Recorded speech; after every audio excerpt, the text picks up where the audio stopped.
जड़ तक नहीं जा रहे हो, लेकिन जिन परेशानियों के साथ सफर कर रहे हो उसके वजह की तो तलाश करो। आज भारत की सबसे बड़ी आबादी ओबीसी की है। भारत का हर दूसरा आदमी ओबीसी है। भारत का हर दूसरा आदमी ओबीसी है, लेकिन क्या शासन प्रशासन नौकरियों में हर दूसरा आदमी ओबीसी है? भारत में 22.5% शेड्यूल कास्ट की आबादी है। क्या 22.5% SC ST के लोग सर्विसेज में आए?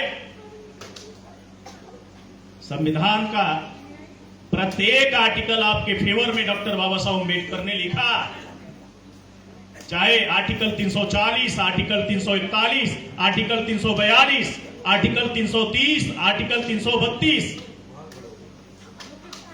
चाहे संविधान का आर्टिकल 16 यानी अनुच्छेद 16(4) राज्य के अधीन सेवाओं में पर्याप्त पिछड़ों को प्रतिनिधित्व देय होगा। लेकिन 75 साल में मनुवादी पार्टियां ही देश के सिस्टम पर काबिज रही। आज तक आपको संख्या के अनुपात में आबादी के हिसाब से हिस्सेदारी और भागीदारी नहीं मिल पाई। आज भारत के शासन प्रशासन की इकाइयों में, जुडिशरी के अंदर, न्यायपालिका के अंदर आपकी भागीदारी ना होना ही भारत के इस जमहूरी मुल्क में, लोकतांत्रिक मुल्क में सबसे बड़ी समस्याओं का कारण है। सुप्रीम कोर्ट में संविधान को नजरअंदाज करके आपके खिलाफ फैसले दिए जाते। पार्लियामेंट में मनुवादी पार्टियां संविधान को नजरअंदाज करके कानून बनाने का काम करती। आपने संविधान को पढ़ा, देखा, समझा? मुझे तो नहीं लगता। ये बैठे हुए हमारे साथी, क्या भारत के संविधान को आपने पढ़ा क्या? 2-3 हाथ उठे रहे। थोड़ा कठिन सवाल है। क्या देखा आपने? आपने देखा नहीं, आपने पढ़ा नहीं। ये कार्यकर्ता साथी है, देख लिए होंगे। ये कार्यकर्ता साथी है। ओबीसी SC ST में खासतौर से शेड्यूल कास्ट के लोगों ने तो कुछ ज्यादा देख लिया, ओबीसी के लोगों ने उससे भी कम देखा, और मुसलमानों ने तो देखा नहीं। चाहे मुसलमानों के इंटेलेक्चुअल को मिलो, स्कॉलर को मिलो, सवाल करो। अभी महाराष्ट्र के, मैं विदर्भ के इलाकों में तकरीबन 40 दिन का मैंने समय लगाया।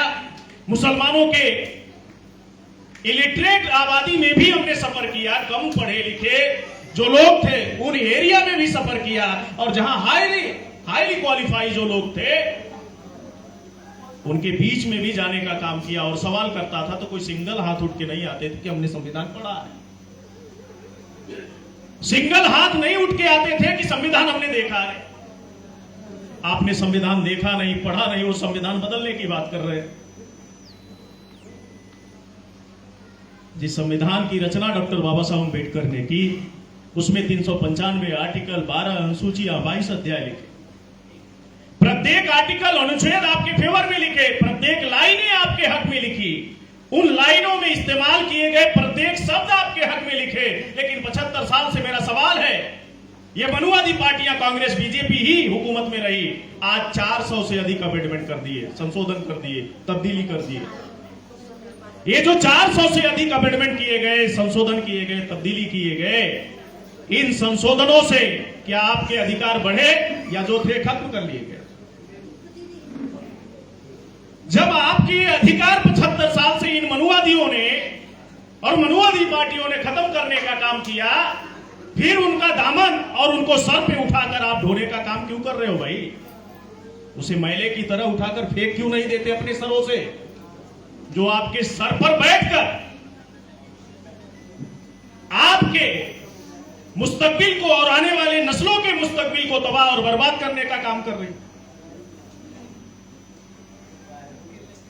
शायद आपको याद होगा, इस देश में, भारत में धर्म के आधार पे 2 राजनीतिक पार्टियां 75 साल से जिंदा है। हिंदू मुसलमान की थ्योरी में 3.5% मनुवादियों की 2 पार्टियां 75 साल से जिंदा है, वो कांग्रेस है, बीजेपी। दोनों को ऑक्सीजन धर्म के नाम पे मिलता। जब हिंदू मुसलमान के नाम पर फसादात होता तो सारा मुसलमान कांग्रेस के अकाउंट में कि सेकुलर है ये मानकर जमा हो जाता। लेकिन हमें मुसलमानों के जो इंटेलेक्चुअल है, स्कॉलर है, उनके सोचने समझने और तजजिया करने के नजरिए पे कभी कभी मुझे डाउट होता है। चलो मान लो दुनियावी नजरिए को सामने रखकर आप हालात का तजजिया नहीं कर पा रहे हैं, अगर दीनी नजरिया को भी सामने रखते और इस हालात का तजजिया करते तो शायद आज 21वीं सदी के भारत में जुल्म और नाइंसाफी के शिकार नहीं होते। क्योंकि अल्लाह के रसूल सल्लल्लाहु अलैहि वसल्लम ने फरमाया कि अगर कोई मोमिन हो, एक बार किसी बिल से डसा गया, सही मायने में मोमिन है, दोबारा उसी बिल से नहीं डसा जाएगा। ये कैसे मोमिन है 75 साल से एक ही बिल से डसे जा रहे हैं?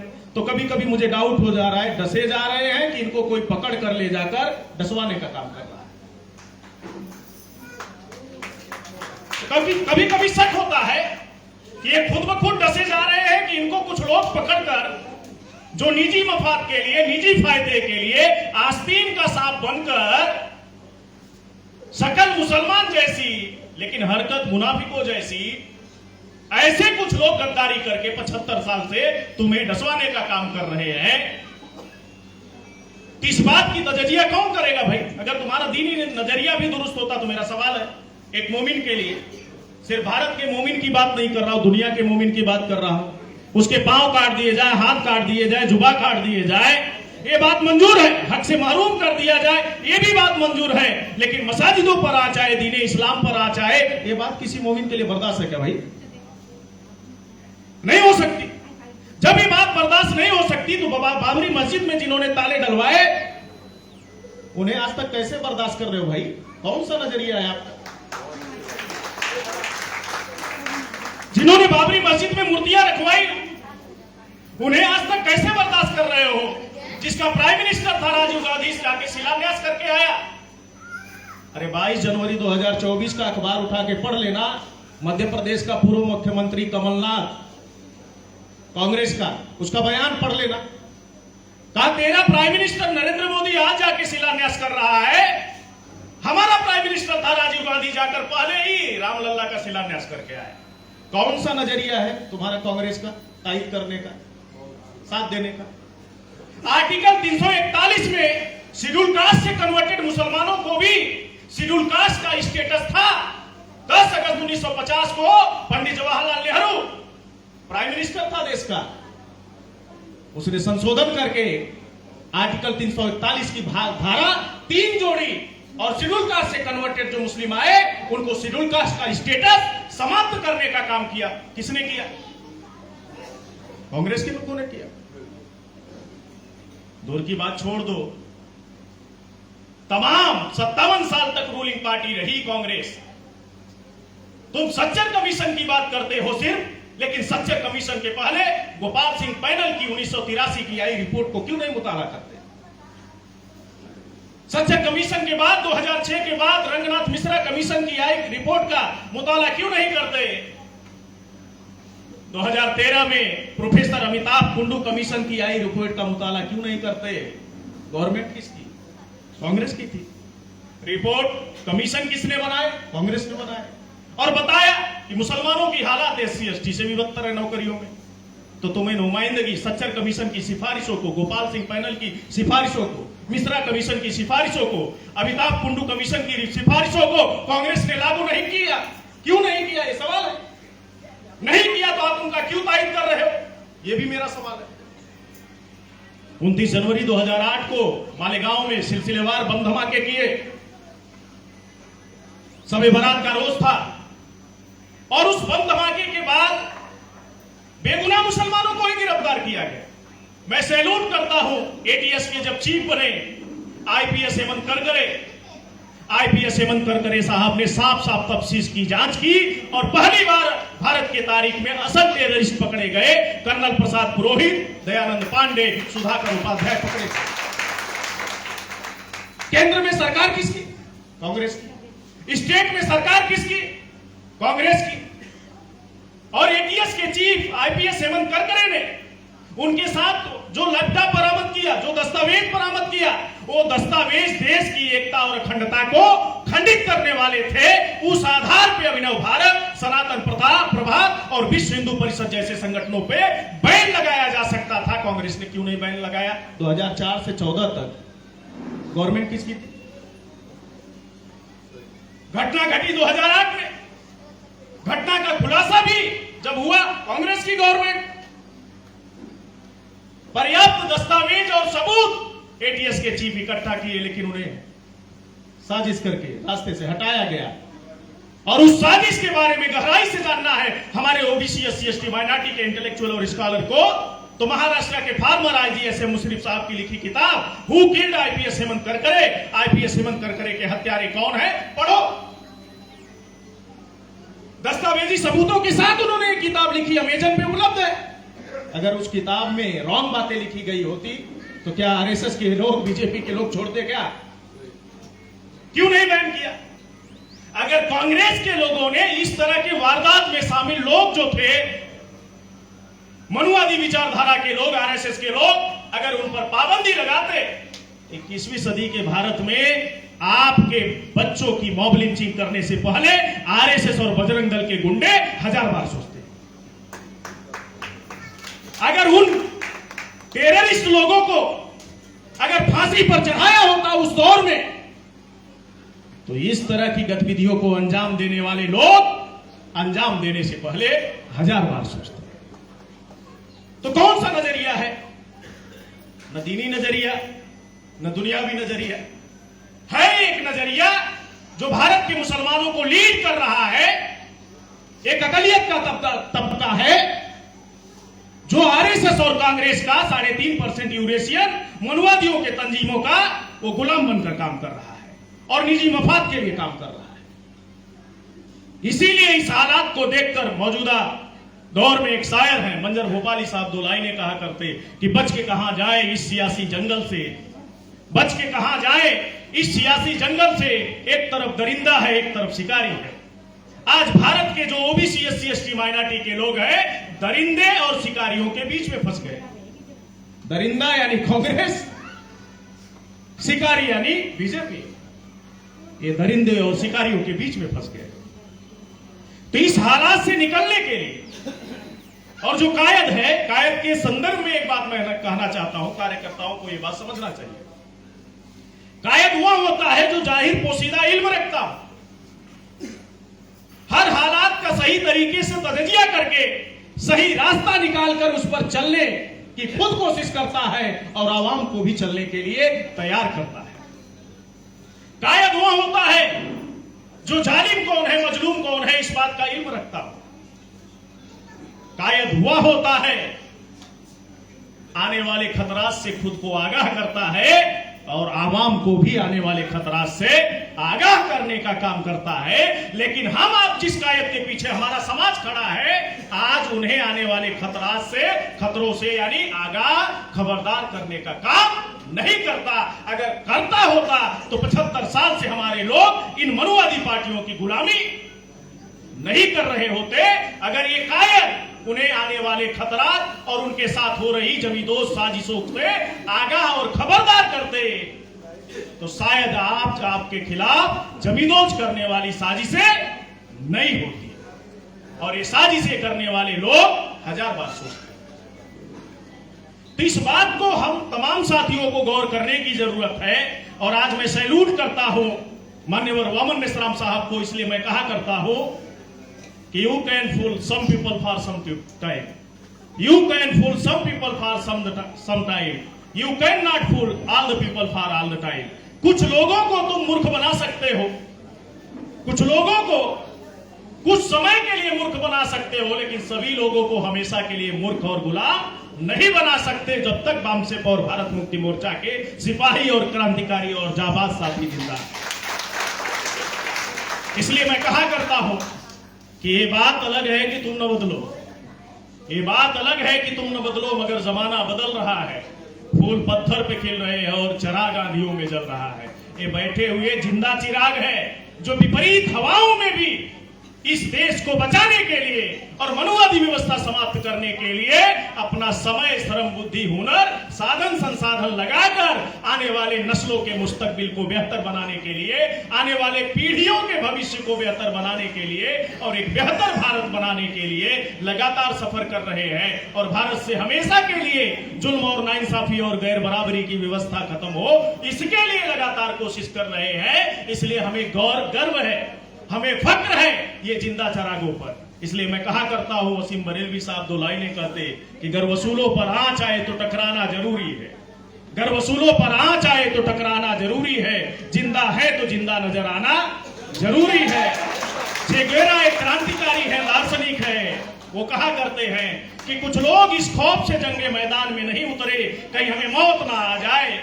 वो आगे कहते हैं कि कब्रिस्तानों में हमने ऐसे लोगों की भी कब्रें देखी है जो इस खौफ से जंगे मैदान में नहीं उतरे कहीं हमें मौत ना आ जाए। मौत बरहक है, वो आएगी। जन्म ही मृत्यु का कारण है। हर पैदा हुए इंसान को मौत का मजा चखना ये तय है। जन्म ही मृत्यु का कारण है, तो डरना किस बात की, डरना किस बात की। तो आज ये तहरीक जो वामसे भारत मुक्ति मोर्चा की चल रही है, ये जो औरंगजेब उर्फ फरीद के साथ नाइंसाफी हुई, उसे इंसाफ दिलाने के लिए, जो तबरेज अंसारी जुनैद के साथ नाइंसाफी हुई इंसाफ दिलाने के लिए इंद्र कुमार मेघवाल और तमाम ओबीसी एससी एसटी के और हाथरस में आप जो वाल्मीकि समाज की मनीषा के साथ जो दरिंदगी की, ये तमाम मां बहनों के इंसाफ की लड़ाई आज वामसे भारत मुक्ति मोर्चा के लोग लड़ रहे हैं। इसके लिए मैं अपील करता हूं कार्यकर्ताओं को कि आप चलो गांव की ओर। जो मकसद है 6.5 लाख गांव तक ये मिशन, इस मिशन की विचारधारा अगर हम ओबीसी एससी एसटी के लोगों के दिमाग तक पहुंचा दें, दिलों तक पहुंचा दें, उसी दिन मनुवादी व्यवस्था हमेशा के लिए समाप्त हो जाएगी। इसलिए चौधरी विकास पटेल साहब कहा करते हैं कि जैसे सबका मालिक एक है तो सबका दुश्मन भी एक है, और वो है R1। तो साथियों, जैसे सबका मालिक एक है तो सबका दुश्मन भी वो 3.5% R1 A1 डीएनए वाला है। ये पहचान 6.5 लाख गांवों में रहने वाले मूल निवासियों को, जो अन्याय अत्याचार कर रहे हैं आपके ऊपर, करवा रहे हैं आपके ऊपर, वही लोग चाहते हैं कि आप उनसे ना लड़ो और आप किसी तीसरे आदमी से लड़ो। तो ये समझने की जरूरत है। अगर ये सारे आपको बताऊंगा तो आपको बात समझ में आ जाए। मान लीजिए किसी यादव ने, किसी गुजर ने, किसी जाट ने, किसी तेली ने, किसी सैनी ने, किसी माली ने, किसी जाटों ने, किसी वाल्मीकि ने ये व्यवस्था बनाई होती। ये वर्ण व्यवस्था, जाति व्यवस्था किसी बैकवर्ड क्लास के आदमी ने, किसी शेड्यूल कास्ट के आदमी ने बनाई होती, तो बनाने वाला क्या करता है? अगर बनाने वाला बराबरी का समर्थक होता तो सबको बराबर कर देता। जैसे बाबा साहब अम्बेडकर ने संविधान लिखा तो सबको बराबर कर दिया, क्योंकि वो बराबरी के समर्थक थे।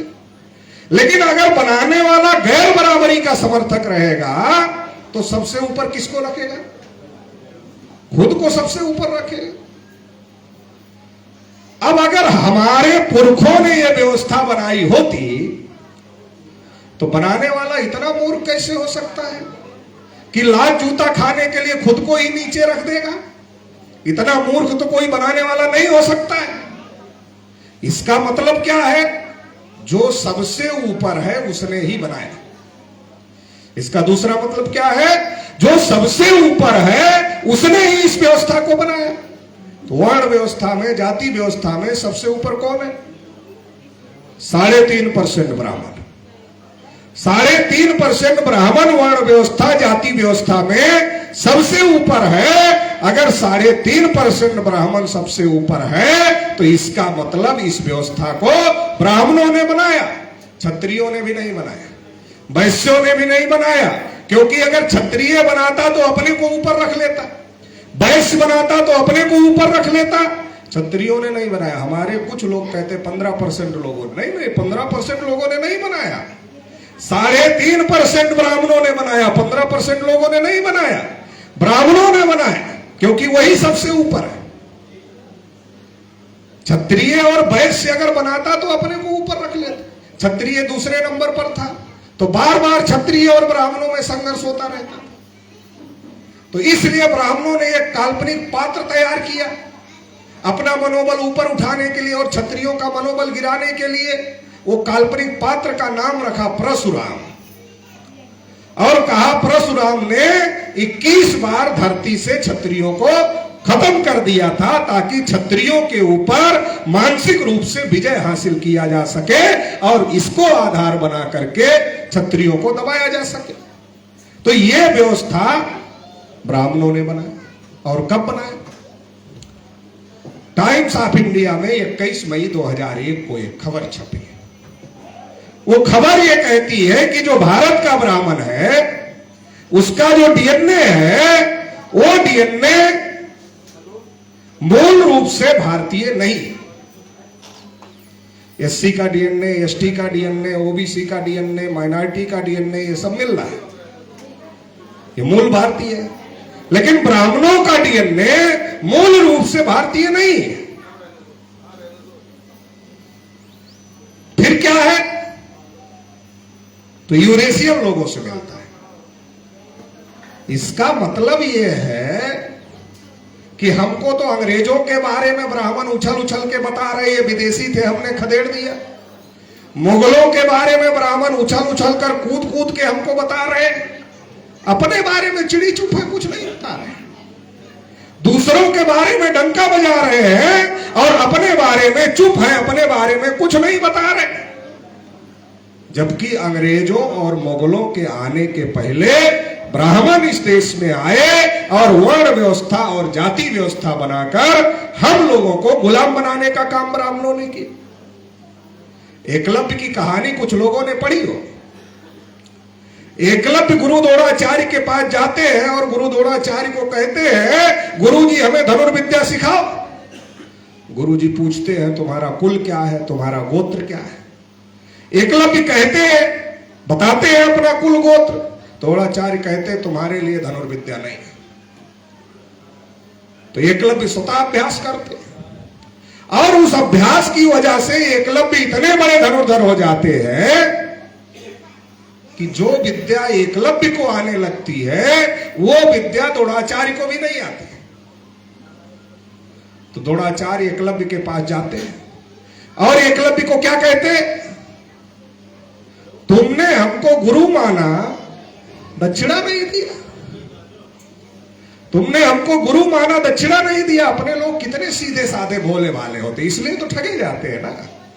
जिसने कहा तुम्हारे लिए धनुर्विद्या नहीं है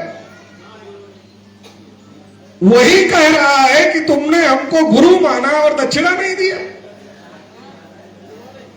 तो एकलव्य कहते हैं गुरु जी क्या चाहिए? तो कहता जो मांगेगे वो दोगे।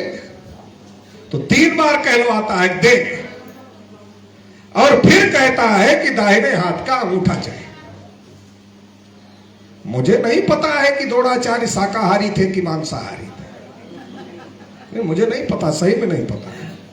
मुझे नहीं पता द्रोणाचार्य शाकाहारी थे कि मांसाहारी थे।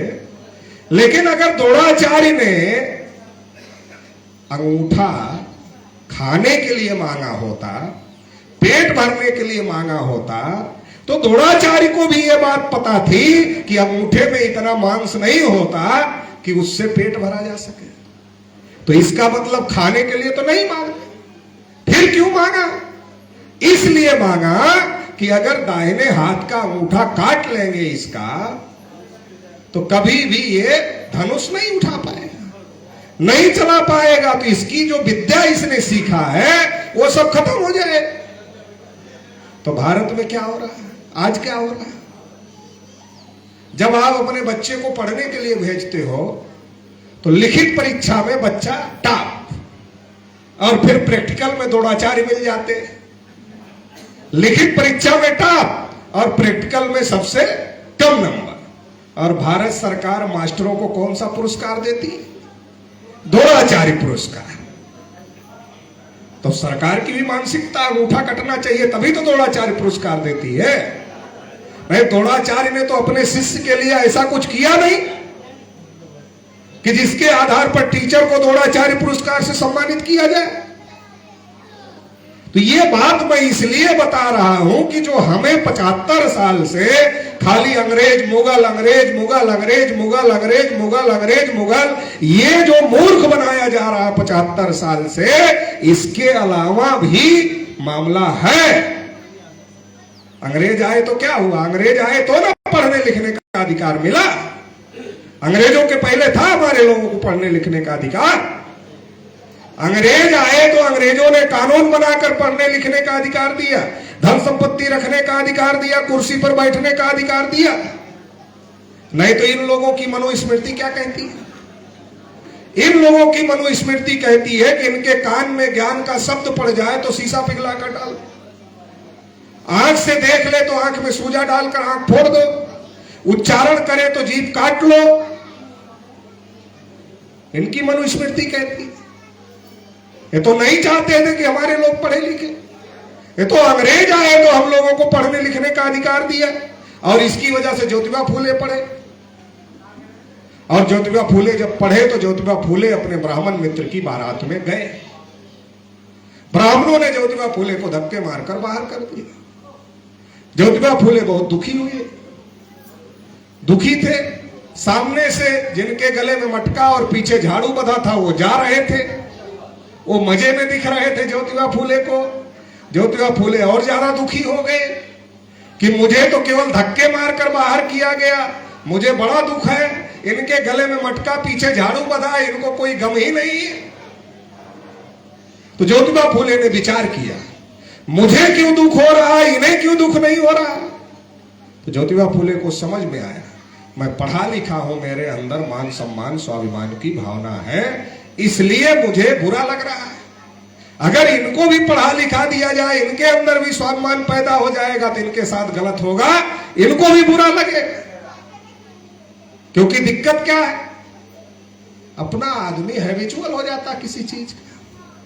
बाबा साहब अम्बेडकर इसीलिए कहते थे कि दुनिया के गुलाम अपनी गुलामी से आजादी के लिए लड़ रहे हैं, संघर्ष कर रहे हैं, और भारत का गुलाम गुलामी का मजा ले रहा है। बाबा साहब अम्बेडकर कहते थे कि दुनिया के गुलाम गुलामी से आजादी के लिए लड़ रहे हैं, लेकिन भारत के गुलाम गुलामी का मजा ले रहे हैं। फिर आगे कहते थे, गुलामों को गुलामी का एहसास करा दो तो अपनी जंजीरें तोड़ देंगे। तो अभी कार्यकर्ता है, तो कार्यकर्ताओं का क्या काम है? गुलामों को गुलामी का एहसास कराना, यह कार्यकर्ताओं का काम है। हमारे लोगों की जिंदगी जानवरों से बदतर कर दिया इन लोगों ने, लेकिन एहसास नहीं। कुत्ता थाली चाट लेता है, थाली पवित्र है। गांव देहात में जाओ, कुत्ता थाली चाट लेता है तो थाली पवित्र है। समाज का आदमी थाली छू देता तो घर के बाहर चली जाती है। तो कुत्ता श्रेष्ठ हो गया जानवर, और आदमी उससे नीचे हो गया। ये व्यवस्था अंग्रेजों ने नहीं बनाई, ये व्यवस्था मुगलों ने नहीं बनाई, ये व्यवस्था अंग्रेजों और मुगलों के पहले ब्राह्मणों ने इस देश में आकर बनाई। इसलिए जब ज्योतिबा फूले को ये व्यवस्था समझ में आई, ज्योतिबा फूले चाहते तो क्या करते? जैसे आज हमारे आप में किसी के ऊपर अन्याय अत्याचार होता है, तो अन्याय अत्याचार होता है तो क्या करते हैं? जो अन्याय अत्याचार करता है उसके खिलाफ लड़ते हैं। इतना ही करते, जो अन्याय अत्याचार करता है उसके खिलाफ लड़ते केवल। ज्योतिबा फूले भी चाहते तो जिसने उनको धक्का मारा उसके खिलाफ लड़ते, लेकिन ज्योतिबा फूले ने सोचा, आज मेरा अपमान हुआ, मेरे बाद बहुत सारे लोगों का होगा, मेरे पहले भी बहुत सारे लोगों का हुआ है। तो ज्योतिबा फूले ने सोचा, एक आदमी का मामला नहीं है, ये व्यवस्था का मामला है, व्यवस्था को बदलना होगा। अगर व्यवस्था बदलेगी तो जाकर के अन्याय अत्याचार बंद होगा, व्यवस्था नहीं बदलेगी तो अन्याय अत्याचार बंद नहीं होगा। ये बात समझने की आज भी जरूरत है। तो ज्योतिबा फूले ने क्या किया व्यवस्था बदलने के लिए? जो लोग पढ़े लिखे नहीं थे उनको पढ़ाना लिखाना शुरू किया, और अपनी लड़ाई अलग लड़ी। न्यायमूर्ति गोविंद रनाडे जब ज्योतिबा फुले के पास गए और कहने लगे आ जाओ हमारी आजादी में, हम तो अंग्रेजों को भगाना चाहते, ज्योतिबा फुले ने उनको कहा कि तुम ब्राह्मण लोग जब अंग्रेज चले जाएंगे तुम्हारा राज हो जाएगा, और जब तुम्हारा राज हो जाएगा तो तुम हमारे जैसे कुनबी किसानों के साथ में बराबरी का व्यवहार करोगे। ज्योतिबा फुले ने सवाल खड़ा किया कि जब अंग्रेज चले जाएंगे तो तुम ब्राह्मण लोग राजा हो जाओगे, और तुम ब्राह्मण लोग का राजा जाएगा तो हमारे साथ बराबरी करोगे। ज्योतिबा फुले जानते थे नहीं करें। छत्रपति साहू महाराज के पास तिलक गए और तिलक ने कहा अंग्रेजों को हम लोग भगा रहे हैं, आप भी साथ दो। छत्रपति साहू महाराज को बहुत कटु अनुभव था ब्राह्मणों के साथ, इसलिए छत्रपति साहू महाराज ने तिलक को कहा कि तुम ब्राह्मण लोग हमारे जैसे राजा के साथ अच्छा व्यवहार नहीं करते, कल तुम्हारा राज आएगा तो प्रजा के साथ क्या करोगे, मैं नहीं आता। बाबा साहब अम्बेडकर ने पूछा कि ये देश की आजादी की लड़ाई है या देश के लोगों की भी आजादी की लड़ाई है। एक देश की आजादी और एक देश के लोगों की आजादी। 15 अगस्त 1947 को देश आजाद हो गए। देश के लोग आजाद हुए क्या? देश तो आजाद हो गया 15 अगस्त 1947 को। ये जो थोड़ा आजादी हम लोग महसूस कर रहे हैं, ये तो संविधान की वजह से महसूस कर रहे हैं, ये अंग्रेजों के जाने की वजह से नहीं महसूस कर रहे हैं। ये जो फूले साहू अंबेडकर ने अपनी अलग लड़ाई रखी, उस लड़ाई की वजह से भारतीय संविधान आया, और भारतीय संविधान में बाबा साहब डॉक्टर अंबेडकर ने हम लोगों को अधिकार दिए, और उसकी वजह से मैं बोल रहा हूं, आप लोग सुन रहे हैं, नहीं तो ये बोलने भी नहीं देते और सुनने भी नहीं देते, अभी भी रोकने की कोशिश करते हैं। कल आगरा में हमारा कार्यक्रम था, सुबह ही पुलिस वाले जाकर खड़े हो गए। तो अलग अलग जगह ऐसा होता रहता। ये तो लड़के, हम लोग लड़के करते हैं कि ये संविधान में हमारा अधिकार है, कैसे रोकोगे? अगर संविधान नहीं होता तो नहीं होने देते, तो वो लड़ाई जो फूले साहू अंबेडकर लड़ रहे थे वो अभी पूरी नहीं हुई है, वो अधूरी, वो अभी अधूरी। बाबा साहब अंबेडकर ने गोलमेज सम्मेलन में लड़ाई लड़के वोट का अधिकार दिलाया, और वोट का अधिकार भारत के ब्राह्मणों पर सबसे पहला संकट था, सबसे बड़ा संकट था, और इसलिए भारत के ब्राह्मण वोट के अधिकार का विरोध कर रहे थे। और बाबा साहब अंबेडकर जब वोट के अधिकार की मांग कर रहे थे, तो ये लोग कह रहे थे केवल इनकम टैक्स देने वालों को वोट का अधिकार होना चाहिए, केवल पढ़े लिखे लोगों को वोट का अधिकार होना चाहिए। बाबा साहब अंबेडकर कह रहे थे जो वयस्क हो जाए सबको वोट का अधिकार होना चाहिए। तो इन लोगों ने कहा अनपढ़ लोग वोट कैसे डालेंगे? तो बाबा साहब अंबेडकर ने कहा अनपढ़ आदमी भी वोट डाल सकता है। कहा कैसे डाल सकता है? मान लीजिए, आप मान लीजिए कोई रामलाल का नाम का आदमी चुनाव लड़ रहा है। अब अगर बैलेट पेपर पर रामलाल लिख के आएगा तो अनपढ़ आदमी है तो वोट कैसे डालेगा? पढ़ ही नहीं पाएगा नाम, तो वोट कैसे डालेगा?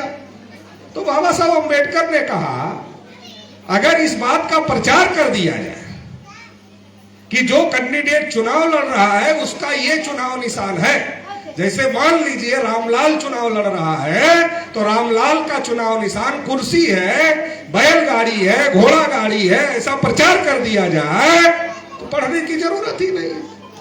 अनपढ़ आदमी भी जान जाएगा कि इसका चुनाव निशान ये है, वहां जाकर इस पर मोहर लगाना, खत्म मामला। इसलिए भारत में चुनाव चिन्ह है, इसलिए भारत में चुनाव चिन्ह है, दुनिया के तमाम देशों में चुनाव चिन्ह नहीं। तो बाबा साहब अंबेडकर ने लड़ाई लड़के जीता। 1 मैन 1 वोट 1 बैलेट, एक आदमी का एक ही वोट होगा और वो एक ही गिना जाएगा। चाहे टाटा डाले वोट, चाहे बिरला डाले वोट, चाहे अडानी डाले वोट, चाहे अंबानी डाले वोट, और चाहे गांव का कोई किसान मजदूर आदमी वोट डाले, एक आदमी का एक ही वोट गिना जाएगा, ज्यादा नहीं गिना जाएगा, कम नहीं गिना जाएगा। ये सबसे बड़ा संकट ब्राह्मणों के सामने आ गया। क्यों संकट आ गया? कि ब्राह्मण तो 3.5%। अब 3.5% लोग, जब सबका एक वोट होगा और वो एक ही गिना जाएगा, तो 3.5 का तो 3.5 ही गिना जाएगा। तो 3.5 वाला प्रधानमंत्री कैसे बनाएगा? वो तो गांव का सरपंच नहीं बना सकता, प्रधानमंत्री कैसे बनाएगा? तो ये ब्राह्मणों के सामने बड़ा संकट पैदा हो गया। और ये संकट पैदा होने की वजह से ब्राह्मणों ने अपना दिमाग लगाया। ब्राह्मणों ने क्या किया? जब खाना चलवा देंगे तो कुछ ना कुछ तो लोग बोलेंगे ही, शांत करवाने से कैसे शांत होगा? ऐसे ही हमारा समाज तो खाने के लिए पहले तत्पर रहता है।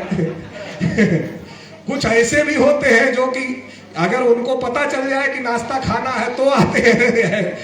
पहले पूछते हैं, जब आप प्रचार करने जाते हो हैंडबिल लेकर के, तो पूछते हैं, अरे कुछ है नाश्ता खाना, कुछ है? अगर है तो आए। तो ऐसे भी होते हैं।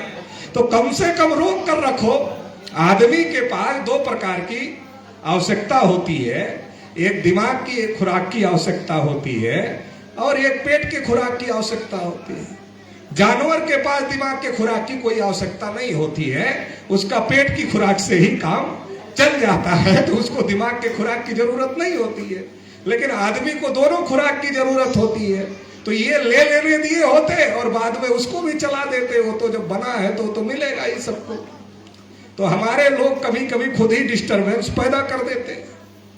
तो ब्राह्मणों के सामने वोट का अधिकार सबसे बड़ी चुनौती थी, और इसलिए ब्राह्मणों ने क्या किया? सबसे पहला काम किया, जो ब्राह्मण ये कहते थे कि हम हिंदू नहीं, जो ब्राह्मण कहते थे कि हम हिंदू नहीं, जब मुगलों ने जजिया कर लगाया तो ब्राह्मणों ने मुगलों का महल घेर लिया, कहा हम हिंदू नहीं। जो ब्राह्मण कहते थे हम हिंदू नहीं है, वो ब्राह्मण कहना शुरू किए, गर्व से कहो हम हिंदू। और हमारे आपके गली मोहल्ले में आकर शुरू किए, गर्व से कहो हम हिंदू, तुम भी हिंदू, हम भी हिंदू, गर्व से कहो हम हिंदू। तो हम लोगों को पूछना चाहिए था ना, क्या पूछना चाहिए था? पहले दर्जे वाले हिंदू हैं कि दूसरे दर्जे वाले हिंदू हैं, कि तीसरे दर्जे वाले हिंदू हैं, कि चौथे दर्जे वाले हिंदू हैं, कि पांचवें और छठे दर्जे वाले, चौथे दर्जे वाले हैं? बताओ, पूछना चाहिए था? नहीं पूछना चाहिए। अभी भी जो बनाने आ रहा उसको पूछना चाहिए। जो कहता है हम भी तुम भी हिंदू है, उसको पहले पूछो हम कौन से नंबर वाले हिंदू हैं? पहले नंबर वाले हैं कि दूसरे नंबर वाले हैं कि तीसरे नंबर वाले, चौथे नंबर वाले, पांचवें? पहले नंबर का ब्राह्मण, दूसरे नंबर का क्षत्रिय, तीसरे नंबर का वैश्य, चौथे नंबर का शूद्र जो आज ओबीसी है, और पांचवें नंबर का शेड्यूल कास्ट जो जिनको अछूत बनाया था ब्राह्मण।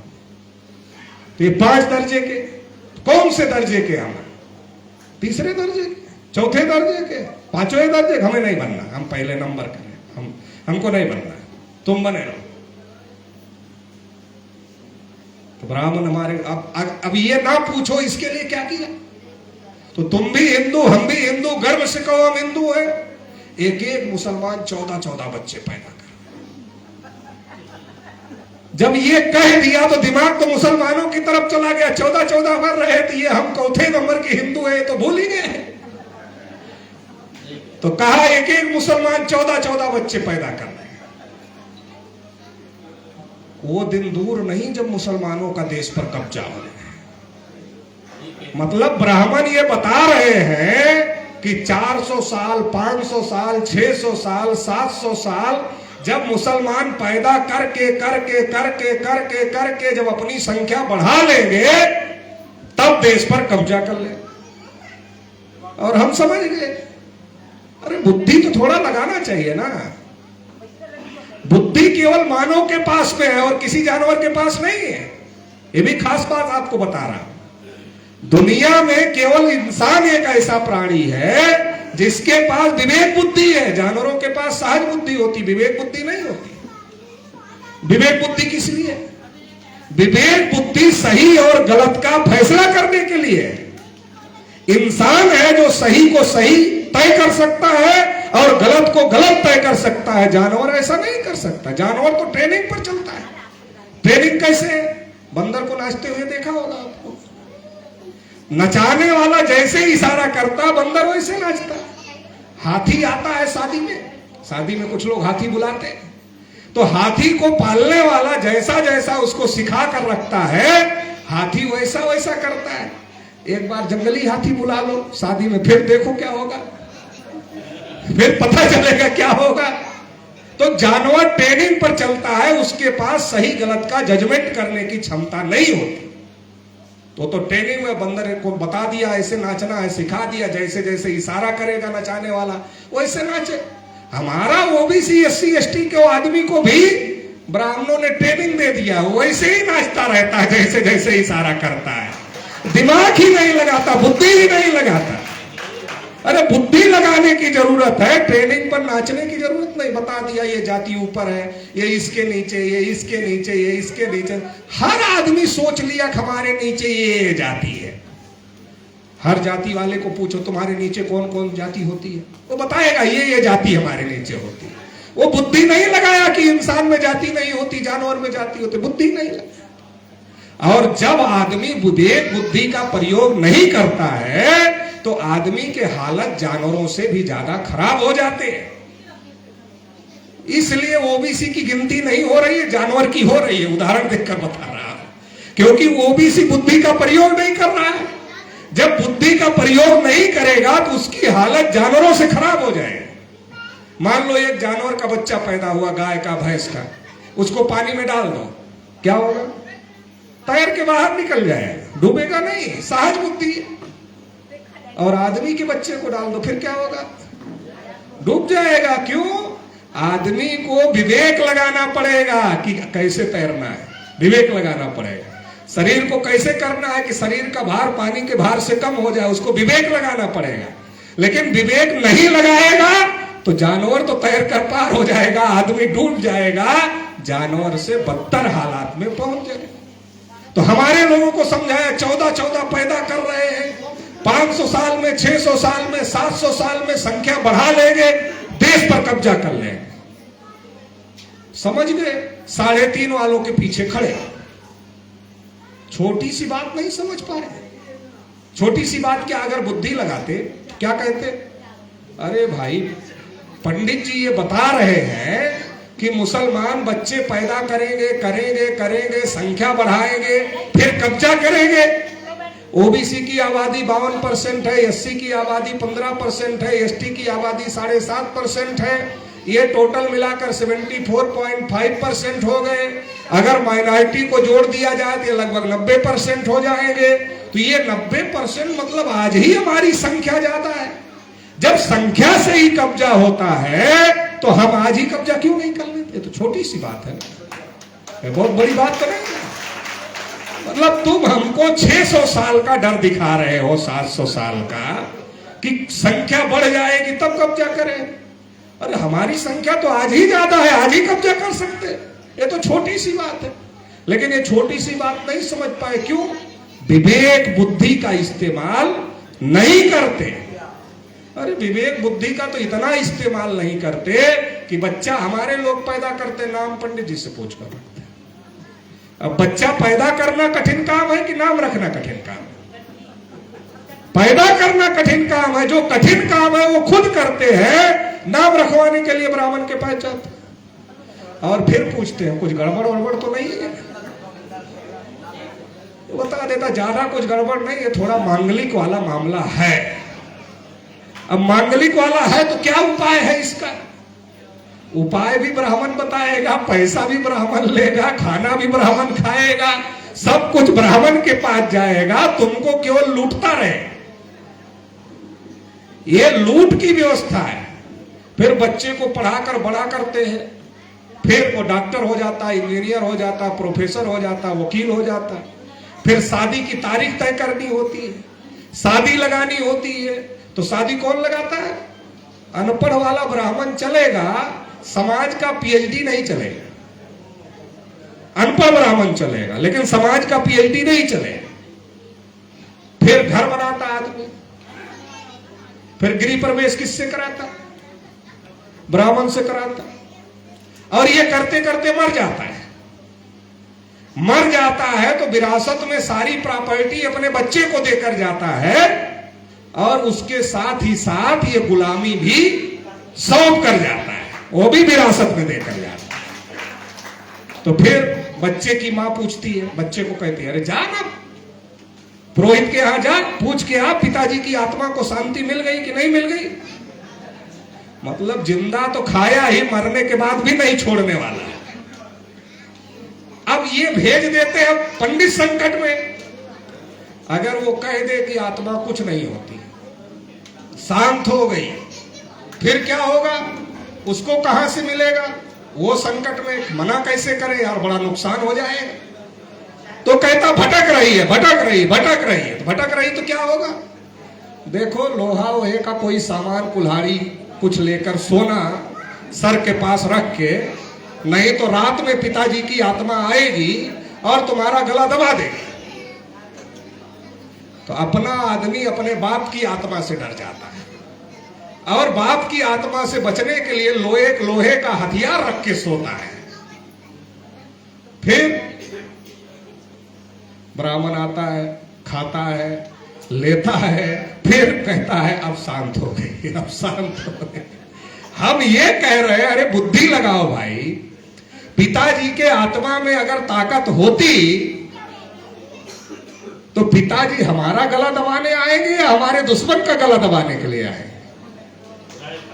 अगर आत्मा में ताकत होगी भी तो दुश्मन का गला दबाएंगे, हमारा गला क्यों दबाएंगे। तो बुद्धि का प्रयोग, जो विवेक बुद्धि इंसान को है, उसका प्रयोग करने की जरूरत है, नहीं तो इंसान जानवरों से बदतर बन जाता है। और इसका उपयोग ब्राह्मण कर रहे हैं। उन्होंने हमको ट्रेनिंग दे दिया, जैसी जैसी ट्रेनिंग दे दिया वैसा वैसा हम लोग कर रहे हैं।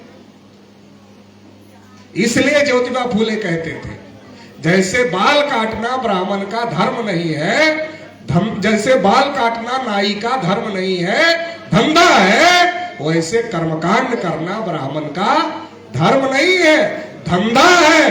धंधा को हमको धर्म समझा दिया। तो ब्राह्मणों के सामने वोट का अधिकार सबसे बड़ा संकट था।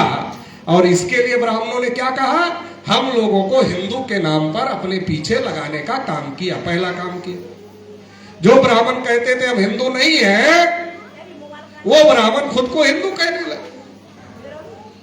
अब हमारा सवाल है कि हम लोग इतिहास की किताबों में पढ़े हैं कि सिंधु से हिंदू बना, ये तो पढ़े, सिंधु से हिंदू बना और हिंदू से हिंदू बना।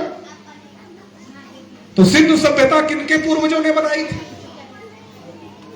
सिंधु सभ्यता तो मूल निवासियों ने बनाई थी यहां की, उसमें तो ब्राह्मण दूर दूर तक कहीं नहीं थे। अगर सिंधु से हिंदू बना तो ब्राह्मण हिंदू कैसे हो गए, कैसे हो गए ब्राह्मण हिंदू? तो इसका मतलब ब्राह्मण हमको मूर्ख बनाने का काम कर रहे हैं। पहले तो हिंदू नाम का कोई धर्म नहीं। रामायण पढ़ो, महाभारत पढ़ो, गीता पढ़ो, वेद पढ़ो, पुराण पढ़ो, श्रुति पढ़ो, स्मृति पढ़ो, कहीं नहीं, जितने ग्रंथ है। क्या धर्म है? ब्राह्मण धर्म है। लेकिन अगर ब्राह्मण धर्म का ब्राह्मण धर्म के नाम पर प्रचार किया जाए तो ओबीसी SC ST का आदमी क्या कहेगा? ब्राह्मण धर्म है ना, तुम्हारा है, तुम देख लो, हमसे क्या लेना देना। तो तुम्हारा है ना, ब्राह्मण धर्म है तो तुम्हारा है, तुम देख लो, हमसे कोई लेना देना नहीं। तो ओबीसी SC ST को जोड़ने के लिए वो हिंदू हिंदू हिंदू हिंदू हिंदू हिंदू का प्रचार कर, और हिंदू के नाम पर 3.5% ब्राह्मण बहुसंख्यक हो रहे हैं।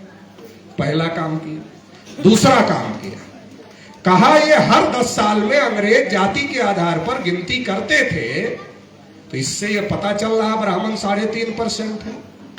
अगर हर बार गिनती हुई और हर बार पता चला कि ब्राह्मण 3.5% है, तो एक बार में दिमाग की बत्ती नहीं जलेगी, 2 बार में नहीं जलेगी, क्योंकि ओबीसी SC ST के लोगों को गुलाम बनाया है, थोड़ा देर से इनके बत्ती जलेगी। लेकिन जब बार बार ये आएगा ब्राह्मण 3.5 है, 3.5 है, 3.5 है, 3.5 है, तो एक दिन तो इनके दिमाग की बत्ती जल ही जाएगी। और जब जल जाएगी तो कहेंगे तुम 3.5, हम 52, तुम ही हर जगह कब्जा किए रहो, मूर्ख बना रहे, तो बड़ा खतरा पैदा हो गया। कहा ये भी बंद करो। तो जवाहरलाल नेहरू ने क्या किया? जाति के आधार पर जो गिनती हो रही थी उसको बंद कर दिया और क्या किया, धर्म के आधार पर ओबीसी को कहां डाल दिया, ब्राह्मण के साथ हिंदू के कोटे में। हमारे पास 52 रुपया, उनके पास 3.5 रुपया, अकाउंट खुल गया, अकाउंट के कर्ता धर्ता मालिक हो गए और हमारा 52 रुपया ले जाके उसमें जमा कर दिया गया। तो ओबीसी को जमा करने का अधिकार है, निकालने का अधिकार नहीं है, केवल जमा करने का अधिकार है। तो ओबीसी के साथ में यह धोखा किया गया और यह धोखा इसलिए हुआ कि 3.5% ब्राह्मणों को इस देश में बहुसंख्यक बनना था। तो बहुसंख्यक बनने के लिए दूसरा काम किया कि जाति के आधार पर गिनती रोक दी। तीसरा काम किया, तीसरा काम क्या किया, बैठे,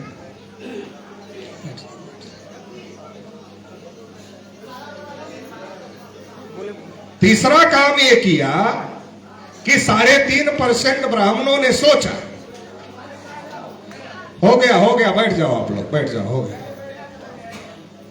3.5% ब्राह्मणों ने सोचा। आप कल्पना करो, जब देश आजाद हुआ तो कांग्रेस पार्टी रूलिंग में थी, अपोजिशन में कौन लड़ रहा था, कांग्रेस पार्टी से अपोजिशन में कौन लड़ रहा था, तो कांग्रेस पार्टी से अपोजिशन में बाबा साहब डॉक्टर अंबेडकर लड़ रहे थे। कांग्रेस पार्टी रूलिंग में थी और कांग्रेस पार्टी से अपोजिशन में बाबा साहब डॉक्टर अंबेडकर लड़ रहे थे। और बाबा साहब डॉक्टर अंबेडकर केवल शेड्यूल कास्ट के लिए नहीं लड़ रहे थे, बल्कि शेड्यूल कास्ट, शेड्यूल ट्राइब के साथ साथ ओबीसी और माइनॉरिटी के लिए भी बाबा साहब डॉक्टर अंबेडकर लड़ रहे थे। इसलिए भारतीय संविधान में आर्टिकल 340 भी बाबा साहब डॉक्टर अंबेडकर ने लिखा। और नेहरू ने जब आयोग नहीं बनाया तो बाबा साहब अंबेडकर ने कानून मंत्री पद से इस्तीफा दिया। और इस्तीफा दिया तो बिहार के ओबीसी आरएल चंदापुरी ने बिहार में बाबा साहब अंबेडकर की सभा करवाया। उस सभा की अध्यक्षता एक माइनॉरिटी के व्यक्ति से करवाया। तो क्या हो रहा था देश में, क्या चल रहा था देश में उस समय, क्या चल रहा था, एक तरफ कांग्रेस रूलिंग में थी, दूसरी तरफ बाबा साहब Ambedkar OBC, SC, ST minority को इकट्ठा करने पर काम कर रहे थे, एकजुट करने पर काम कर रहे थे। इसलिए लखनऊ में जो सम्मेलन हुआ जिसमें ओबीसी के लोग बाबा साहब अंबेडकर को मिलने के लिए गए थे और बाबा साहब अंबेडकर को कहा कि बाबा साहब अंबेडकर, हमारे ओबीसी में आप जैसा कोई लीडर नहीं है, इसलिए हमें अधिकार नहीं मिल पाया। हम चाहते हैं आप हम ओबीसी के लोगों का भी नेतृत्व करो। तो बाबा साहब ने चाहते तो व्यक्तिगत रूप से उनको जवाब दे देते, लेकिन बाबा साहब मैसेज देना चाहते थे समाज को। इसलिए बाबा साहब ने सभा को संबोधित करते हुए, सम्मेलन को संबोधित करते हुए जवाब दिया और कहा, जिस दिन शेड्यूल कास्ट और ओबीसी के लोग एक साथ आ जाएंगे उस दिन गोविंद वल्लभ पंत जैसे ब्राह्मण आपके जूते का फीता खोलने में भी गर्व महसूस करें। तो पूरी तैयारी चल रही थी, पूरी लॉबिंग चल रही थी, कांग्रेस के खिलाफ मजबूत विकल्प खड़ा करने की पूरी तैयारी चल रही थी। और इसलिए 1956 में बाबा साहब डॉक्टर अंबेडकर की साजिश के तहत हत्या हो गई। इस चीज को रोकने के लिए हो गई। तो 3.5% लोग शासक बनने के लिए एक काम नहीं किए, कई काम किए। और इसके लिए फिर उन्होंने क्या सोचा, सत्ता में हम हैं, विपक्ष में अगर ये सब मूल्यवासी लोग इकट्ठा हो गए, एक इलेक्शन नहीं, 2 इलेक्शन नहीं, 3 इलेक्शन नहीं, लेकिन एक दिन तो ये सत्ता में आ ही जाएंगे। तो उन्होंने सोचा इनको एक और ऑप्शन दे दो। तो कांग्रेस से ही कुछ लोगों ने निकलकर जनसंघ बनाया, जनसंघ से जनता पार्टी बनी, जनता पार्टी से भारतीय जनता पार्टी बनी। जो कांग्रेस गोलमेज सम्मेलन में हिंदुओं की वकालत कर रही थी और गांधी जी कह रहे थे कि अगर शेड्यूल कास्ट को अधिकार मिल गया सेपरेट इलेक्टोरेट का तो इससे तो हिंदू विभाजित हो जाएंगे। इसका मतलब कौन लड़ रहा था हिंदू की लड़ाई? कांग्रेस लड़ रही थी। वो कांग्रेस धीरे धीरे सेकुलर हो गई। जो कांग्रेस हिंदू की लड़ाई लड़ रही थी वो कांग्रेस धीरे धीरे सेकुलर हो गई और हिंदू के लिए अपने से ही कुछ लोगों को निकालकर जनसंघ जनता पार्टी, भारतीय जनता पार्टी जैसे विकल्प खड़े कर दिए, तो सत्ता पक्ष में भी ब्राह्मण होना चाहिए और विपक्ष में भी ब्राह्मण होना चाहिए, ये बात तय की। इसके साथ साथ एक तीसरा विकल्प भी खड़ा किया, क्योंकि दुनिया के कई देशों में मार्क्सवादी विचारधारा चल रही थी। ब्राह्मणों ने सोचा ये भी पीड़ित लोगों की विचारधारा है, कहीं भारत में जो शोषित पीड़ित वंचित लोग हैं, अगर वो मार्क्स की विचारधारा के आधार पर भारत में राजनीति करेंगे तो इनके साथ लोग जा सकते हैं, ये सत्ता में जा सकते हैं, तो उसका नेतृत्व भी ब्राह्मणों ने अपने हाथ में ही रखा। मतलब ब्राह्मणों के 3 विकल्प खड़े हो गए, कांग्रेस, जनसंघ, कम्युनिस्ट पार्टी, 3 विकल्प ब्राह्मणों ने खड़े कर लिए, ताकि आपको विकल्प मिलता रहे, आप टेस्ट चेंज करते रहो। कांग्रेस के ब्राह्मण से आपकी जान उब गई तो आप बीजेपी के ब्राह्मण को जिता सकते हो, बीजेपी के ब्राह्मण से आपकी जान उब गई तो आप कम्युनिस्ट के ब्राह्मण को जिता सकते हो, कम्युनिस्ट के ब्राह्मण से जान उब गई तो सोशलिस्ट के ब्राह्मण को जिता सकते हो। नेतृत्व तो वहां रहना चाहिए। ये षड्यंत्र किया, लेकिन इसके बावजूद भी एक लंबी लड़ाई इस देश में तमाम ओबीसी, एससी, एसटी, माइनॉरिटी के लोगों ने लड़ी, और जिसका नतीजा रहा कि समाज में बड़े पैमाने पर जागृति आई। जिस कालेलकर कमीशन को रद्दी में डालने के बाद मंडल कमीशन तक ये लड़ाई चली, और 90 में मंडल कमीशन लागू करना पड़ा। और जब मंडल लागू हुआ, आज राहुल गांधी भी बहुत कह रहे हैं जिसकी जितनी संख्या भारी उसकी उतनी हिस्सेदारी, और नरेंद्र मोदी तो कहते ही हम ओबीसी हैं। लेकिन जब मंडल लागू हुआ तो क्या कांग्रेस पार्टी मंडल के समर्थन में थी? क्या भारतीय जनता पार्टी मंडल के समर्थन में थी? तो ना ये समर्थन में थी, ना ये समर्थन में थी। राजीव गांधी को लोग कहते थे भाषण करना नहीं आता, घंटों भाषण किया मंडल कमीशन के खिलाफ में। और बीजेपी वाले, आडवाणी जी ने रथ यात्रा निकाल दिया मंडल को कमंडल में बदलने के लिए। रामलला हम आएंगे, मंदिर वही बनाए। क्यों? क्योंकि जब मंडल लागू हुआ तो एक बड़ी लहर थी। मंडल छोटा मामला नहीं था, बहुत बड़ा मामला था। ओबीसी में एक बड़ी चेतना पैदा हुई। मंडल लागू होने से आडवाणी जी को लगा कि बाहर का ओबीसी तो छोड़ो, हमारे पार्टी का ओबीसी भाग जाएगा हमको छोड़कर। तो आडवाणी जी ने यात्रा निकाला रोकने के लिए। मंडल की जो जागृति ओबीसी में हुई, उस जागृति को खत्म करने के लिए आडवाणी जी ने यात्रा निकाला, रामलला हम आएंगे, मंदिर वही बनाए। पत्रकारों ने पूछा भाई वहां तो मस्जिद है, आप मंदिर कैसे बनाओगे? तो आडवाणी जी ने कहा ये देखना रामलला का काम है, ये हमारा काम नहीं है, ये रामलला देखेंगे कैसे बनाए। ओबीसी के लोगों को मूर्ख बनाए। 16 नवंबर 1992 को मंडल कमीशन का फैसला आया। 52% ओबीसी को केवल 27% आरक्षण मिला, और 27% में क्रीमी लेयर लगा दिया। क्रीमी लेयर का क्या मतलब है? जिसके पास दांत है उसको चना नहीं मिलेगा। एक लाइन में समझा रहा हूं, जिसके पास दांत है उसको चना नहीं मिलेगा, और जिसके पास दांत नहीं है उसको चना दिखाया जाएगा, क्योंकि वो खा नहीं सकता। जो ओबीसी इतना इनकम वाला है कि अपने बच्चे को अच्छी एजुकेशन दिलवा सकता है, कहा तुम क्रीमी लेयर। और जो पढ़ा ही नहीं सकता वो आरक्षण के दायरे में है लेकिन ले नहीं सकता। तो आरक्षण ऊपर से खत्म, नीचे से खत्म। इसलिए हर नियुक्ति के बाद क्या होती है? ओबीसी के कैंडिडेट नहीं मिले, बहुत लंबे समय तक चला। ओबीसी के उपयुक्त कैंडिडेट नहीं मिले, इसलिए सीट खाली रह गई, इसको जनरल से भर लिया। ये जो आज 80% कब्जा है इनका, ये ओबीसी के ऊपर तो कब्जा है, और किस पर? ये ओबीसी के ऊपर कब्जा है।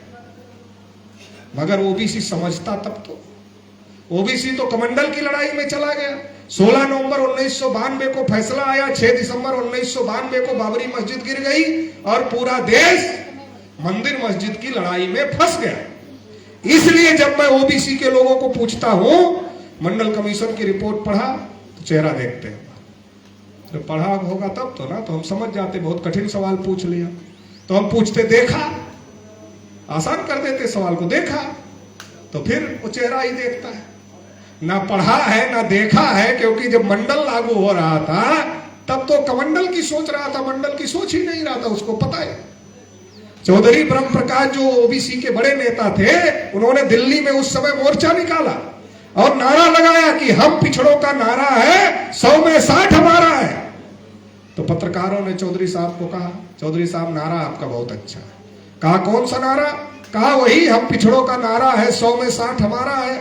मगर आपके पीछे 60 लोग तो कम से कम होने चाहिए थे, मगर 60 भी नहीं है आपके पीछे। आप नारा लगा रहे हैं, नारा अच्छा है, लेकिन 60 भी नहीं है। चौधरी साहब ने कहा कहां से आएंगे, वो तो मंदिर बनाने गए। तो ओबीसी को गुमराह किया और गुमराह करके मंदिर की लड़ाई में ओबीसी को लेकर गए। हम लोग ओबीसी के लोगों को कहते थे, उस समय कौन कौन नेता थे? विनय कटियार, कल्याण सिंह, उमा भारती, प्रवीण तोगड़िया, रितंभरा, ये बहुत बड़े बड़े नेता थे। हम लोग ओबीसी के लोगों को कह रहे थे, अरे बन जाएगा तो घंटा बजाने के लिए भी तुमको रखेंगे क्या वहां पर? तो ओबीसी के लोग कहते थे, अरे ये लोग तो विरोधी लोग हैं, ऐसे ही बोलते रहते हैं।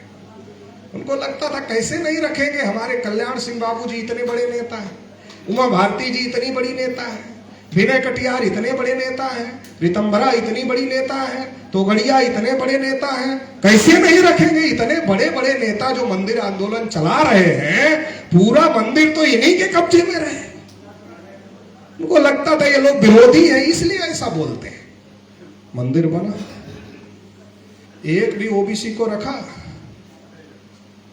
अरे चटनी अचार खाने में जितना होता है टेस्ट के लिए, अगर उतना भी रख देते तो भी लगता कि हाँ रखा। एक भी ओबीसी को नहीं रखा। एक चैनल ने विनय कटियार का इंटरव्यू किया और कहा आपको कोई जिम्मेदारी मंदिर बनाने में मिली है? कहा हमें तो कुछ नहीं मिला है। कहा आप जाते हैं? कहा टहलने के लिए चले जाते हैं। कहा निमंत्रण आया है? कहा आया है। मन गिरा के कहा तो तुलसी सबके घर बांटी गई थी। तो कहा आप जाएंगे? कहा आप कह रहे हैं तो चले जाएंगे। मतलब कोई पूछ नहीं रहा। कल्याण सिंह जी जब राज्यपाल से रिटायर हुए, उन्होंने अखबार वालों को बयान दिया कि अब हम फिर से भारतीय जनता पार्टी ज्वाइन करेंगे और राजनीति में फिर से सक्रिय होंगे।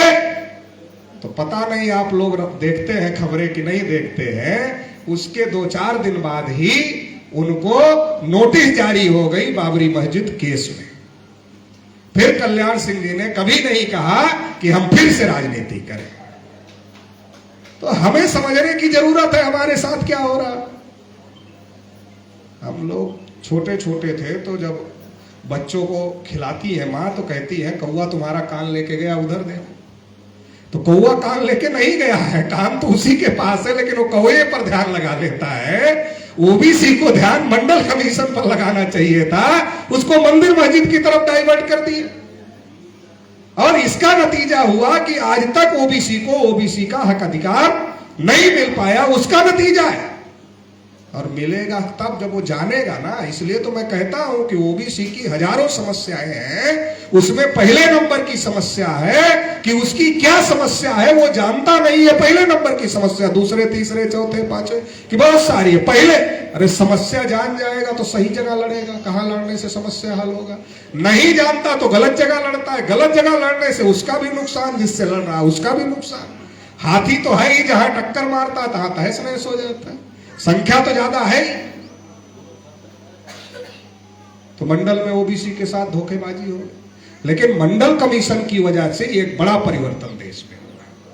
वो बड़ा परिवर्तन हुआ, भारतीय राजनीति में बड़ा परिवर्तन हुआ। मंडल की लड़ाई की वजह से भारतीय राजनीति में बड़ा परिवर्तन हुआ और ओबीसी एससी एसटी के तमाम दल सत्ता में आ गए, कई राज्यों में सत्ता में आ गए। उत्तर प्रदेश में काशीराम साहब ने नारा लगाया, वोट हमारा राज तुम्हारा। नहीं चलेगा, नहीं चलेगा, जिसकी जितनी संख्या भारी उसकी उतनी हिस्सेदारी। उत्तर प्रदेश में सपा बसपा जैसी पार्टियां सत्ता में आ गई, बिहार में लालू नीतीश जैसे लोग आ गए। ऐसे कई राज्यों में मंडल की वजह से जो चेतना पैदा हुई, बैकवर्डों की, शेड्यूल कास्ट की पार्टियां सत्ता में आने लगी और इतनी ताकत में आने लगी कि सेंट्रल गवर्नमेंट इनके समर्थन के बगैर नहीं चलती थी। आप लोगों को याद होगा जब अटल जी की सरकार एक वोट से गिरा दी गई थी, तो ये ताकत जब पैदा हुई तो इन लोगों की खत्म और ज्यादा घबराहट हो गई कि अभी तो इतना है, आने वाले समय में पूरा कब्जा कर ले। और ओबीसी का हर नेता प्रधानमंत्री, एससी का हर नेता जो मजबूत था प्रधानमंत्री बनने की बात करने लगे। उनको भी समझ में आ गया अब तो इनकी निगाह दिल्ली पर है, इसलिए ईवीएम लाया गया। ये ब्राह्मणों के सामने जो वोट के अधिकार का संकट है, उस संकट का समाधान करने के लिए जनगणना रोकी गई। उस संकट का समाधान करने के लिए हिंदू के नाम पर उनको प्रचार करना पड़ रहा है। उस संकट का समाधान करने के लिए ओबीसी का आरक्षण इतना दिन से रोक कर रखा। अगर जिस समय एससी एसटी को आरक्षण मिला, अगर उसी समय संविधान में ओबीसी को आरक्षण मिल जाता, संविधान लागू होते ही, तो एससी आरक्षित वर्ग, एसटी आरक्षित वर्ग, ओबीसी आरक्षित वर्ग, तो तीनों की समस्याएं एक जैसी हो जाती। तीनों की समस्याएं एक जैसी हो जाती, तीनों इकट्ठा हो जाते। माइनॉरिटी तो पहले से मजलूमों के साथ खड़ा है, तो एससी एसटी ओबीसी माइनॉरिटी इकट्ठा हो जाते तो तभी सरकार बन जाती। इसलिए तो ओबीसी को आरक्षण नहीं दिया कि जब ओबीसी को नहीं मिलेगा तो ओबीसी जनरल के साथ खड़ा है, हमारे साथ खड़ा रहेगा कि उसको आरक्षण नहीं है तो आरक्षण वालों के साथ क्यों जाएगा, बल्कि ओबीसी को भड़काते रहे कि एससी एसटी की वजह से तुमको नौकरी नहीं मिल रही है। बहुत दिन तक ये चला, तो ये सारा काम चला। और जब इससे काम नहीं बना तो बूथ लूटने का काम चला। काशीराम साहब का बयान है कि मनी माफिया और मीडिया का उपयोग करके ये लोग चुनाव जीत रहे हैं हमारे खिलाफ। काशीराम जी कहते थे मनी माफिया और मीडिया। अब मनी भी है, माफिया भी है, मीडिया का प्रभाव तब की तुलना में अब बहुत ज्यादा बढ़ गया है, और इसमें ईवीएम भी जुड़ गया। ईवीएम इसलिए आया जब मनी माफिया मीडिया को भी बहुजन समाज के नेता फेल कर रहे थे, क्योंकि जब वो माफिया का उपयोग करते थे, वो गुंडागर्दी करते थे, तो समाज के लोग भी तैयार हुए कि चलो हम भी करेंगे, हम भी लड़ेंगे तुमसे। तो समस्या पैदा हो गई। अब ईवीएम में चोरी होती है कि नहीं होती, इस पे संशय बनाकर रखते, और इसकी वजह से यह दिक्कत है। तो ये जो सारा का सारा मामला है, ये सारा का सारा मामला 3.5% ब्राह्मणों को बहुसंख्यक बनाने के लिए है। और ईवीएम आने के बाद क्षेत्रीय पार्टियों का प्रभाव कम हो गया। आप देख लीजिए, सारे जो बैकवर्ड शेड्यूल कास्ट की पार्टियां हैं उनका प्रभाव कम हो गया, और बीजेपी कांग्रेस का मामला शुरू हो रहा है। द्विदलीय संसदीय जनतंत्र बनाने का मामला शुरू हो रहा है।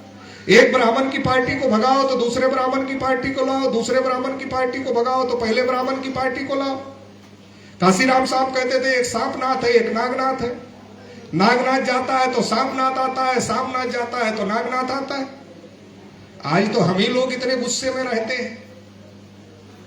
14 में कितने गुस्से में थे कांग्रेस के खिलाफ। 2011 से लगातार वाम से भारत मुक्ति मोर्चा ने जाति जनगणना का मुद्दा उठाया।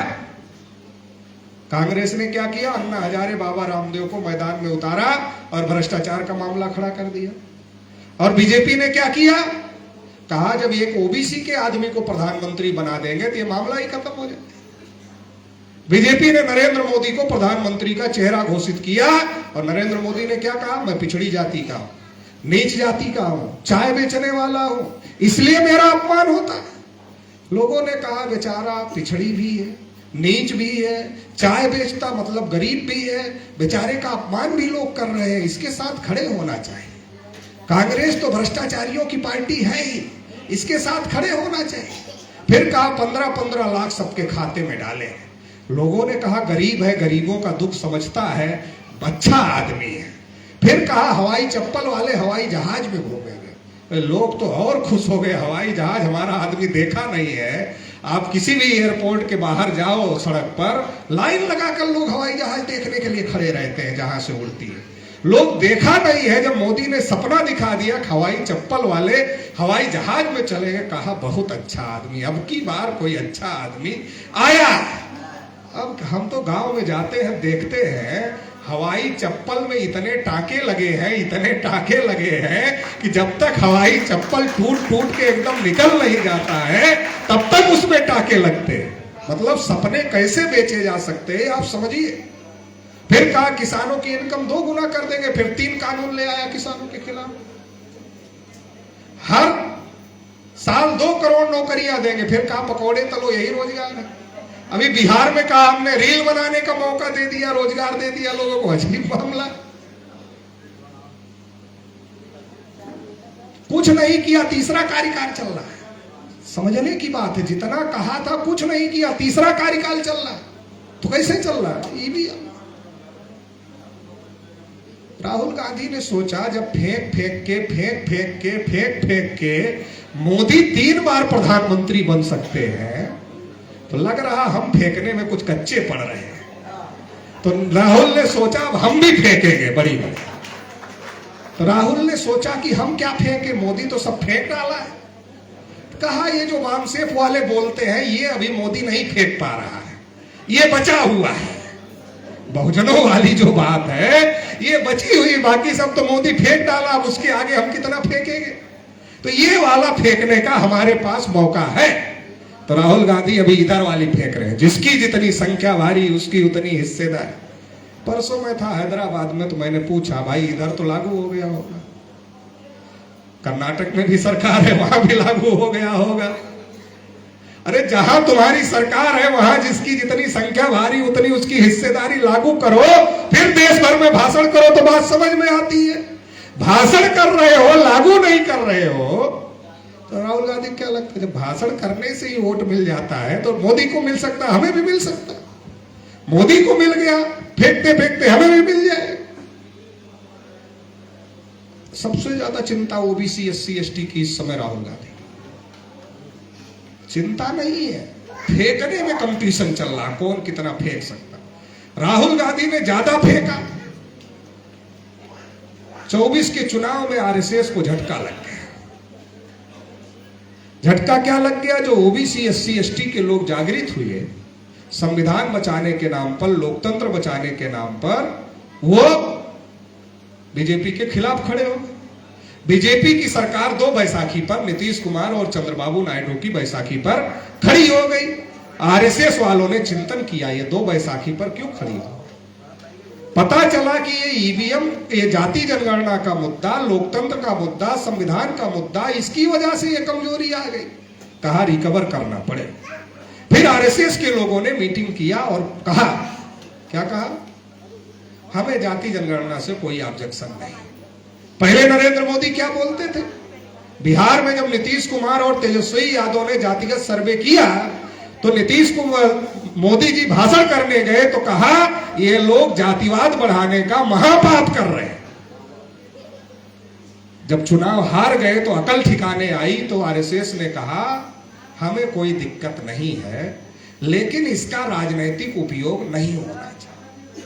फिर मोहन भागवत मोदी से मिले, पता नहीं आप लोग घटनाओं को ध्यान से देखते हैं नहीं देखते। फिर मोहन भागवत मोदी से मिले, हम लोग तो पहले से कह रहे हैं मोदी के पास कोई पावर नहीं है। मोदी के पास पोजीशन है, पावर नहीं है। पावर RSS के पास में है। एक ओबीसी का प्रधानमंत्री, तीसरा कार्यकाल चल रहा है, जानवरों की गिनती होती, कुत्तों की गिनती होती, अगर उसके पास थोड़ा भी पावर होती पहला काम करता ओबीसी की गिनती करता। पावर नहीं। कठपुतली की नाच देखा है कुछ लोगों, जो पुराने होंगे वो देखे। कठपुतली नाचते हुए दिखती थी, नचाने वाला नहीं दिखता। नरेंद्र मोदी दौड़ भाग करते हुए दिखते हैं, भगाने वाला नहीं दिखता। उधर से हरी झंडी नहीं थी तो जाति जनगणना पर बात नहीं होती। मोहन भागवत मिले, कहा बोल बोल। फिर कैबिनेट में प्रस्ताव पास किया, अब जाति जनगणना करें। कब करेंगे ये नहीं बताया। फिर तारीख निर्धारित किया, पहले पहाड़ों में शुरू होगा, फिर बाद में वो 28-29 तक, फिर ऐसे जाएगा। होगा भी कि नहीं भी होगा, लेकिन लड़ाई कमजोर करने के लिए की। अब मोहन भागवत ने कहा कि राजनीतिक इस्तेमाल नहीं होना चाहिए। इसका मतलब क्या है, आंकड़े ही घोषित नहीं होने चाहिए। आंकड़े घोषित होंगे तो राजनीतिक आदमी राजनीतिक इस्तेमाल करेगा, सामाजिक आदमी सामाजिक इस्तेमाल करेगा, आर्थिक आंकड़े की जिसको जरूरत होगी वो आर्थिक इस्तेमाल करेगा। इसका मतलब फिर धोखेबाजी करने का कार्यक्रम है। लेकिन हम लोग क्या है, वो 4 जूता मारता है तो उसकी तरफ जाते हैं, वो जब मारता है तो उसकी तरफ जाते हैं। तो ये दोनों में कंपटीशन चल रहा है, दोनों में म्यूचुअल अंडरस्टैंडिंग चल रही है। जब कांग्रेस की सरकार रहती, चार जूता लगाती है, तो हम लोग चिल्लाते हैं, बीजेपी वाले हमारे बीच में आते, क्या कहते, बहुत बुरा कर रहा, नहीं मारना चाहिए था।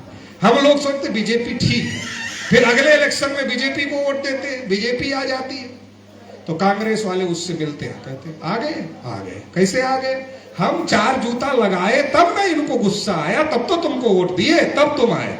4 का 3 मत कर देना, 4 और बढ़ा देना, तो 4 और बढ़ा देता है। फिर कांग्रेस वाले, अरे देखा हम तो 4 ही मार रहे थे, ये तो 8 मार रहा है, कहा था अच्छे दिन लाएंगे, पुराने दिन ही अच्छे थे।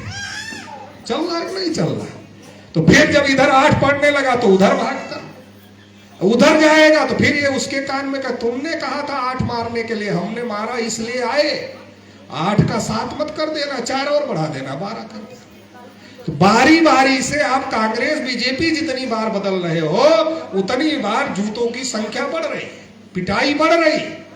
और इस बीच में जब कोई अपना आदमी जाता है, मूल्यवासी बहुजन समाज वाला, भाई साहब हम भी खड़े हैं, तो क्या कहते हैं, अरे तुम कैसे आगे वोट खराब कर दोगे, हम तो बहुत गुस्से में हैं, अभी उसको हराना है, अभी तुमको नहीं दे सकते।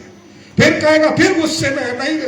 अरे जब तुम हमेशा गुस्से में ही रहोगे, फिर कहोगे विकल्प कहां है? जब गुस्से में ही रहोगे, गुस्से में रहकर एक बार कांग्रेस को दोगे, एक बार बीजेपी को देंगे, तो तुम्हारा अपना विकल्प कैसे खड़ा होगा? नहीं खड़ा होगा। इसलिए हम लोगों को यह बात समझने की पहले जरूरत है, फिर समझाने की जरूरत है। वो मीडिया के माध्यम से इस तरीके का माहौल बना रहे हैं, इसलिए चलो बूथ की ओर कार्यक्रम चलाना है।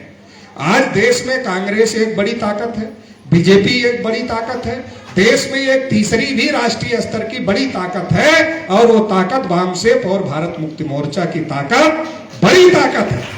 आपको एहसास हो ना हो, कार्यकर्ताओं को भी एहसास नहीं है कितनी बड़ी ताकत है। वो क्यों एहसास नहीं है? क्योंकि हमारे लोग टीवी देखते हैं, टीवी में जिसका आता है उसको ही ताकत समझते हैं। आप बताओ, एक संगठन का नाम बताओ जो टीवी में ना आता हो और इतनी बड़ी लड़ाई लड़ता। आरएसएस हेडक्वार्टर पर 4.5 लाख लोग चले, है कोई ताकत? तो तीसरी सबसे बड़ी ताकत देश की वामसेप भारत मुक्ति मोर्चा की ताकत है, और मूल निवासी बहुजन समाज में पहले नंबर की सबसे बड़ी ताकत है। और अगर हम लोग चाहें, जो ये लिखा गया चलो बूथ की ओर, गांव की ओर, अगर हम लोग चाहें और पूरे भारत में 15 लाख बूथ है, 15 लाख बूथों पर संगठन खड़ा कर दे, तो ये ताकत पहले नंबर की ताकत बन जाए। अलीगढ़ वालों को 15 लाख का लोड नहीं लेना है, नहीं तो ज्यादा लोड दिमाग पर पड़ जाता है तो उसके नीचे आदमी दब जाता है। तो कितना लोड लेना है? जिस जिस विधानसभा से आए हो उस विधानसभा का लोड लेना है, ज्यादा लोड नहीं लेना। उस विधानसभा की बूथ लिस्ट निकालो, उसमें कितने बूथ है, 300 होंगे, 350 होंगे, 400 होंगे, उतने का लोड लो, और प्रॉपर तरीके से प्लान बनाकर 1 साल में 2 साल में हर बूथ तक संगठन बनाना है। फिर हर बूथ पर SC, ST, OBC, माइनॉरिटी सभी को जोड़ना है। अगर इतना हम लोग कर लेते हैं तो देश में बहुत बड़ा राष्ट्रव्यापी जन आंदोलन खड़ा हो सकता है। और अगर देश में बहुत बड़ा राष्ट्रव्यापी जन आंदोलन खड़ा हो जाएगा तो ये जो EVM है ना, 15 लाख बूथों में से अगर केवल 5 लाख बूथों पर तोड़ दी गई, 15 लाख में से 10 लाख छोड़ दो, केवल 5 लाख बूथों पर तोड़ दी गई, तो आपको लगता है कि EVM देश में रहेगी? नहीं रह सकती है। तो इसको हमको करने की जरूरत है। EVM खत्म तो बहुजनों का विकल्प भी खड़ा कर लेंगे, संगठन हमारे पास है, ताकत हमारे पास है, तो अपना विकल्प भी हम अपने लेवल पर खड़ा कर सकते हैं। तो इसके लिए हम लोगों को कोशिश करने की जरूरत है। संगठन का गांव-गांव स्तर पर, बूथ स्तर पर पहुंचाने की जरूरत है, और OBC, SC, ST, माइनॉरिटी सभी लोगों में संगठन पहुंचाने की जरूरत है। अगर ये काम हम लोग करते हैं तो पहले नंबर की ताकत देश में बन सकते हैं, और देश की सत्ता और व्यवस्था हमारे नियंत्रण में आ सकती है। हमारे नियंत्रण में आ जाएगी तो हम इंसाफ करेंगे। कुत्ते ने आपको काटा, आप भी कुत्ते को काट ले, तो कुत्ते और आप में कोई अंतर नहीं है। ब्राह्मणों ने हमारे साथ बहुत बुरा किया, हम भी उनके साथ बुरा करें, तो फिर हम भी असमानता को मानने वाले हो जाए। तो हम असमानता को मानने वाले नहीं हैं। जिसकी जितनी संख्या भारी उसकी उतनी हिस्सेदारी मानने वाले हैं। तो ये लागू किया जाएगा। ब्राह्मण को भी अगर 3.5 निकला गिनती में, संभावना है कि कम ही निकलेगा। अगर 3.5 निकला तो 3.5 दिया जाएगा। अगर कम निकला तो जितना निकलेगा उतना दिया जाएगा और गारंटी से दिया जाएगा। अगर कोई उसको कम करेगा तो उसको सजा का प्रावधान किया जाएगा कि ब्राह्मण का जितना है उतना मिलना चाहिए और सबका जितना है उसको उतना हक मिलना चाहिए। तो ये इंसाफ है। तो इसके लिए आप लोगों को कोशिश करना है, आप लोग करेंगे। इस आशा उम्मीद के साथ आप लोगों ने मुझे सुना, इसके लिए आभार, धन्यवाद।